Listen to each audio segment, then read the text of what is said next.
माँ का श्राद्ध। एक भावुक कथा। दीदी याद तो है ना, कल माँ का श्राद्ध है। हमने बड़ी पूजा रखी है उनके आत्मा की शांति के लिए, इसीलिए आपको सहपरिवार के साथ आना ही है। रूही अपनी ननद कोमल को फ़ोन पर कहती है। तभी कोमल उसकी भाभी को बोली, मैं नहीं आ सकती, आपको तो पता ही है कि उनको छुट्टी नहीं मिलेगी।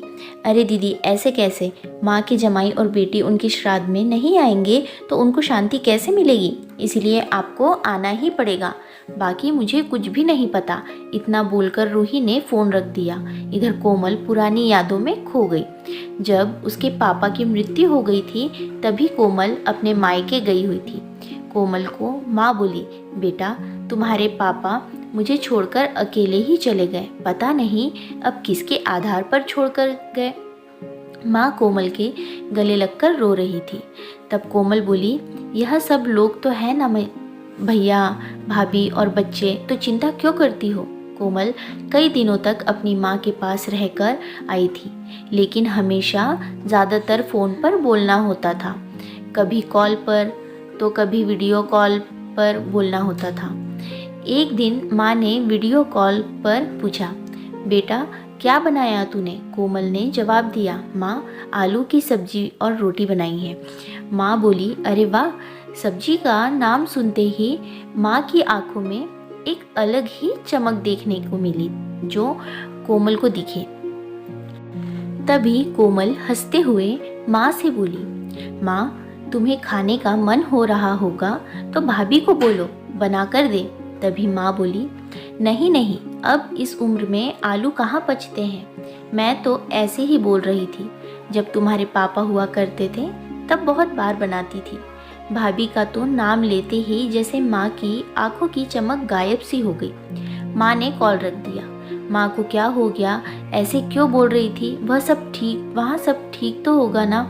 कोमल अपने आप से बातें कर रही थी। ऐसे बहुत बार खाने की बातों पर बातचीत होने पर माँ की आंखों का भाव बदल जाता, लेकिन ऐसा क्यों था वो समझ नहीं पाई। लेकिन इसके पीछे का राज उसके समझ में आया जब वह छुट्टियों में 2 दिन के लिए मायके गई थी। एक दिन कोमल माँ के कमरे में माँ के साथ गपशप कर रही थी। तभी रूही माँ के कमरे में आकर कोमल को बोली, दीदी खाना खाने चलो। चलो माँ तुम भी खाना खा लो, कोमल उठते हुए बोली। तभी रूही बोली, अरे दीदी नहीं नहीं, माँ को क्यों तकलीफ देना, वह यहीं पर ही खाना खा लेगी, आप चलो। लेकिन भाभी, लेकिन कुछ नहीं दीदी, आप चलो, माँ के घुटनों में दर्द होता है, इसीलिए माँ के कमरे में ही खाना खाती है। रूही स्पष्ट रूप से बोलती है, तो फिर भाभी मेरा भी खाना यहीं पर ला दो, हम दोनों साथ में खाना खाएंगे, ऐसे कोमल अपने भाभी को कहती है। इस पर रूही कुछ भी नहीं बोल पाई, लेकिन कोमल को साफ तरीके से समझ में आ गया कि रूही को यह सब पसंद नहीं आया। वह चुपचाप वहाँ से निकल गई और थाली में पूरी सब्जी, रायता, अचार लेकर आई और माँ के लिए खिचड़ी। कोमल माँ को बोली, माँ ये क्या है, तुम यह सब नहीं खाने वाली हो क्या। उतने में रूही बोली, अरे दीदी माँ को यह सब हजम होता ही नहीं, इसीलिए मैं उनको खिचड़ी और दाल ही देती हूँ। इतना बोलकर रूही वहाँ से निकल गई। माँ ने अपनी प्लेट उठाई पर माँ का ध्यान कोमल की प्लेट पर ही था। यह देख कोमल सुन्न सी पड़ गई। उसने माँ के मुंह में एक पूरी का निवाला डाला, लेकिन माँ ने मना कर दिया। तब कोमल ने अपनी माँ की आंखों में वही भाव देखा था जो वीडियो कॉल पर देखा था। पता नहीं भाभी का डर था या लड़की के निवाले का मोह था। तब भी कोमल ने पूरा खाना माँ को खिलाया और खुद खिचड़ी खाने लगी। 2 दिन कोमल वहीं पर थी और कोमल माँ को उसकी प्लेट का खाना खिलाती और खुद खिचड़ी खाती। ऐसे 2 दिनों तक चला।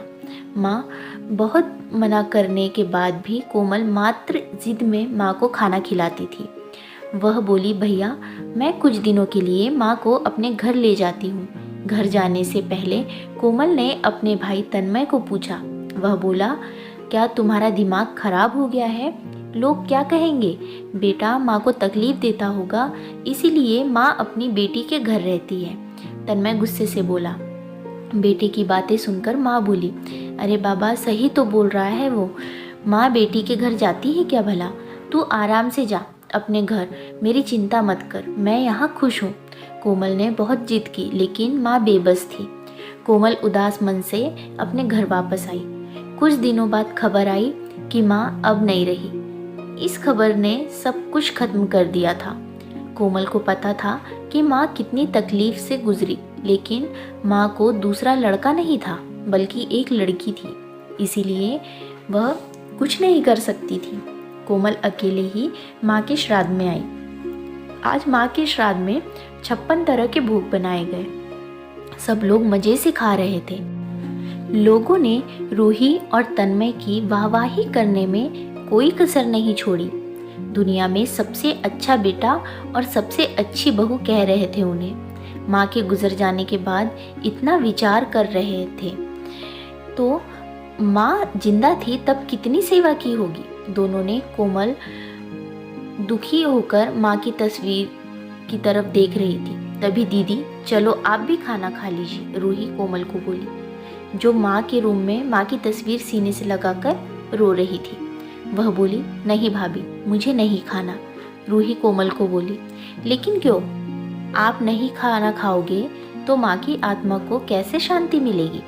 भाभी, जिस खाने के लिए मेरी माँ जब जिंदा थी तब तरसती थी, उसे मरने के बाद दे रहे हो तो वो कैसे तृप्त होगी? सोच कर देखो एक बार। आज आपने पकवानों का ढेर लगाया है।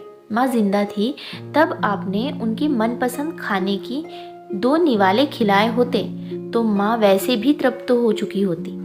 वही माँ का असल में श्राद्ध कहलाता। यह जो भी हो रहा है वह सिर्फ एक दिखावा है।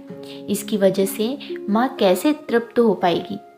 और जो घर से मेरी माँ अतृप्त होकर चली गई, वह घर से मैं कैसे खाना खा कर जा सकती हूँ? कोमल चिढ़कर रूही से बोली। तभी वहाँ पर तन्मय भी आ गया। भगवान की लाठी में आवाज़ नहीं होती है भैया। भाभी, वो जब भी किसी पर पड़ती है तो तब जख्म बहुत गहराई तक और न भरने वाली होती है। आप भी तो 2 बच्चों के माता पिता हो, लेकिन मैं भगवान से दुआ करूँगी कि आप जब तक जिंदा हो तब तक आपको अतृप्त न रखे। माँ ने तो अपना वनवास भोग कर कहीं नया जन्म ले लिया होगा, लेकिन आपकी ज़िंदगी बहुत बड़ी है। कोमल यह सब बोलकर माँ की तस्वीर लेकर चली गई। पीछे रूही और तन्मय की गर्दन शर्म से झुक गई। दोस्तों, माँ बाप जिंदा है तब तक उनकी सेवा करना, उनकी हर इच्छा पूरी करना, वही उनका असली श्राद्ध होता है। उनकी मृत्यु के बाद कितने भी 56 भोग बनाए, सब व्यर्थ है। तो फ्रेंड्स, आपको ये स्टोरी कैसी लगी? इस पर अपनी राय कमेंट बॉक्स में ज़रूर बताएं। वीडियो को लाइक शेयर ज़रूर करें, क्योंकि आपके लिए मैं ऐसी ही अच्छी कहानियाँ और सुविचार लेकर आते रहती हूँ। और चैनल सब्सक्राइब करके बेल आइकन दबाना बिल्कुल ना भूलें, जिससे आने वाले हर लेटेस्ट वीडियो की नोटिफिकेशन आप तक सबसे पहले पहुँचे। और ऐसी ही अच्छी मराठी स्टोरीज़ के लिए मेरे चैनल चित्राज वॉइस को सब्सक्राइब करें। इसका लिंक मैंने डिस्क्रिप्शन बॉक्स में दे दिया है। धन्यवाद।